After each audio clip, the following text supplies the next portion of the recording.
video series, we asked the question, how do women respond when life or people hurt us? So far, we looked at self-doubt and shutting down. Two very common responses. This week's response is actually tied to the one that we're going to talk about next week, so make sure you come back. Okay, let's jump in. The number 3 response that we have is, well, hurt those who hurt us. Not the most popular response, of course. No one really wants to admit doing this. But what does that mean? Hurting the person is pretty much self-explanatory. You're trying to hurt them as much as they hurt you. This can look like being angry or lashing out. It may be you're defensive or remain on guard. Or you may not even realize that you're actually contributing to the conflict as well. You may not see that this is an area for you to grow in as well. Or you may devise plans to retaliate. Ooh, I'm going to get you next week. And this is another one we don't want to admit to either. We secretly wish harm on the person. Yes, all these things hurting those that hurt us. But what about spiritually?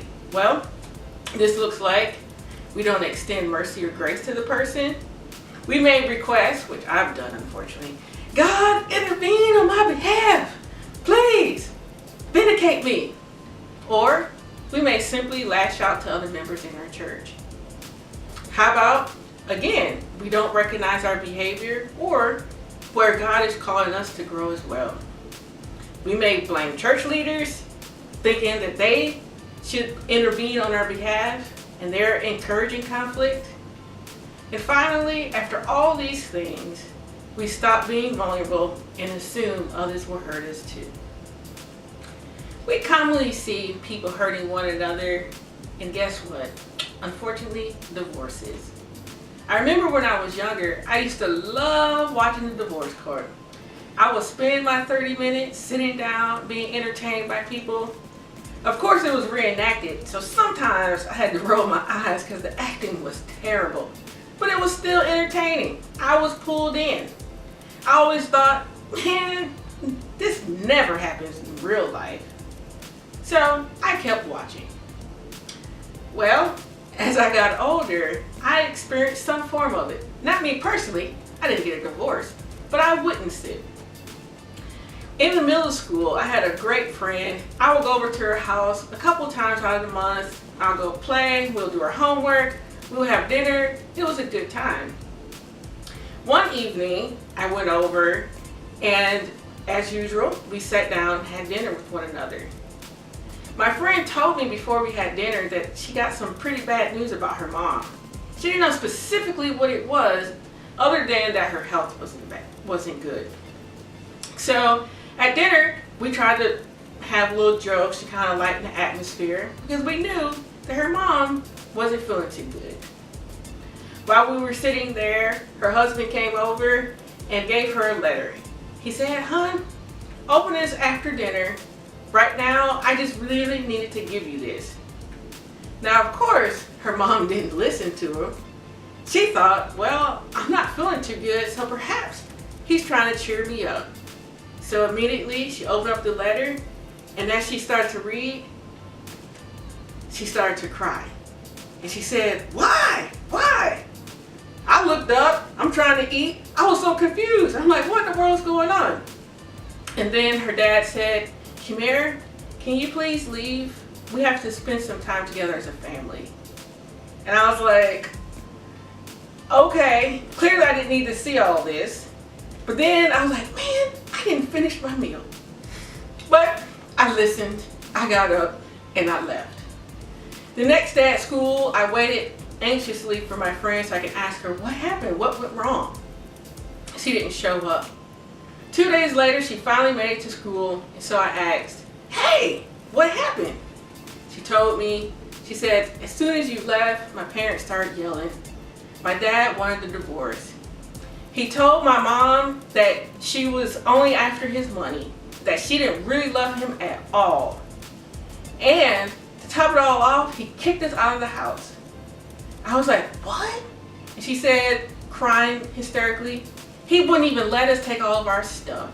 He said that we didn't earn it, that he spent all his hours working, and how dare they try to take something that he worked for. So we had to move in with my grandparents. I was devastated when I heard the news, and I really didn't know how to respond. All I kept thinking was, well, I came over, we played, everything seemed nice, you seemed happy, and I thought, man, what went wrong? Here is a person who's supposed to love his family, but instead he felt hurt, he didn't feel loved, and he retaliated. We're going to look at someone being hurt, and of course, we're going to look at it from the Bible's perspective. Today's video, we examine Judas and Jesus' relationship. I will caution, I am having problems with the J's. So if I say Judas, it meant Jesus, just work with me. It just happens. But let's pick up the story. In John 12, John notes that Jesus was anointed by a sinful woman. Judas, at the time, was like, hey, we could have used that perfume and sold it and made money. John notes that Judas always helped himself to the money bag and was a thief. Soon after, Judas goes and betrays Jesus for 30 pieces of silver.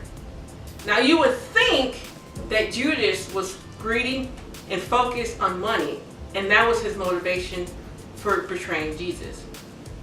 But some people say, and I think too, that perhaps he didn't like Jesus' ministry. Perhaps he thought Jesus was getting too much attention. Conjecture, it's not in the Bible, don't say it, but just perhaps. Perhaps there was something going on more than money that Judas felt like he was hurt and needed to teach Jesus a lesson. What does that mean, teach him a lesson? Well, before he left, the Bible also states that Satan entered Judas. Let me pause for a moment. Let's reflect. Sometimes when we're hurting others, we're filled with Satan's lies. We think one way about the person. I say that when I think about my friend's dad. He thought that his wife didn't love him. He thought that his family didn't deserve to be protected or have a home. To me, lies. And he responded to those lies. Judas, same thing, lies. Something went wrong with his understanding of Jesus, and so he betrayed them. But his actions didn't lead, probably not, to what he thought. I mean, think about it. You go betray a person, do you really think that they're going to die? I don't think Judas realized the full outcome of his actions. It was only until Jesus died where he got it, or was about to die where he got it. He said he was an innocent man. Judas feeling so remorse for his actions because he couldn't take it back. He couldn't take it back. It was done. What did he end up doing? He killed himself. So Judas' response for being hurt was to hurt Jesus as well. But he didn't realize that his actions had more of an impact. I would say that that's the same for my friend's dad. He didn't realize the impact of his actions. For years, my friend wrestled with feeling rejected and abandoned by her dad. She wanted to spend time with him. He wouldn't allow it. It was very hurtful for her. So, we can focus all day long on being hurt. We could. But it won't give us or lead us to the place that we want to be in. So, let's look at Jesus' response to being hurt by another person. In this case, Jesus was hurt by Judas. In fact, Jesus was so polite to Judas that no one knew that he was about to betray him. When they were having a meal, Jesus said, someone's about to betray me. They were like, no, not me, not me. Because Jesus didn't lash out at Judas. He didn't call him and say, how dare you treat me like this, cuss him out. You know, we could have, or he could have. But he didn't do those things. Instead, he said, go and do what you're supposed to do. And then, again, Judas comes, and you know what he does? He betrays Jesus with a kiss. For me, if someone was about to betray me, I am not allowing you to kiss me. No, I'm not. Jesus did. And not only did he allow him to be kissed, but he said, friend, do as you come. What in the world? Who does that? But Jesus exemplifies someone who had the opportunity to hurt the person that hurt him. Instead, because he responded in a very humble way, he himself didn't force or add to the hostility. He actually attempted to quiet it. I'll say, again, when we're in that mindset of hurting those who hurt us, unfortunately, we're not necessarily thinking of the full implications. We may be considering or thinking, hey, I'm going to teach them a lesson. I want them to know that I'm valued and I'm worth more. Hey, I totally get it. But as we know, when we actually act on those emotions, it has more harm. In closing, we have a choice. We can either be like Judas, filled with lies, who lashed out and hurt someone that he cared about. Or we can be like Jesus, who extended mercy and grace and diffused hostility. Both are difficult things to do sometimes. Both requires us to evaluate our emotions. I know it's easy to be like Judas and listen to those lies, but my call is to imitate Jesus, to return to God's word, and allow him to do good things in me. Again, we're just starting the conversation. Do you want to know how to work through not hurting other people? Please go to ahealingpeace.com. We have a great workbook companion to this video that will keep you on your healing journey. And of course, while you're there, leave us feedback. We want to know if this actually helping, is not helping, or what are things that you want to talk about. We want to hear from you. Thank you.